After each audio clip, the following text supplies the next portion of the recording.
அனைவருக்கும் வணக்கம்.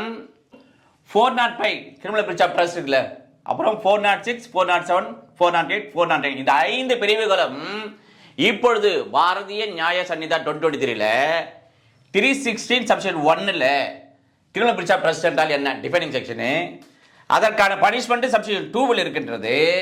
பிறகு இந்த 3 செக்ஷன்ல இது கேரியர் வாகனத்து மூலம் பண்ணால் என்ன தண்டனை, இங்க என்ன சர்வெண்ட் அதாவது சர்வெண்டோ அல்லது கிளர்க்கோ பண்ணால் அவருக்கான தண்டனை என்ன, இங்க ஃபைல் என்ன பப்ளிக் சர்வெண்ட் பேங்கர் அது மர்ச்சன்ட் அல்லது ஏஜென்ட் செய்தால் இதற்கான தண்டனை என்ன, கிரிமினல் பிரீச் ஆஃப் ட்ரஸ்ட் பத்தி இந்த 5 316 மட்டும் ஞாபகம் வச்சா போதும். அங்க 405 ஆரம்பிச்சுக்கல, இங்க 316ல செக்ஷன் 1 2 3 4 5 போட்டீங்கன்னா அது அப்படியே நமக்கு மெமரி ஆயிடும். இவ்வாறாக நாம் நினைவைத்துக் கொள்ள வேண்டும். புதிய சட்டங்களை மேலும் விவரமாக தெரிந்து கொள்ள வேண்டும் என்றால் இந்த வீடியோவில் லிங்கை பயன்படுத்தி பார்த்துக் கொள்ளவும்.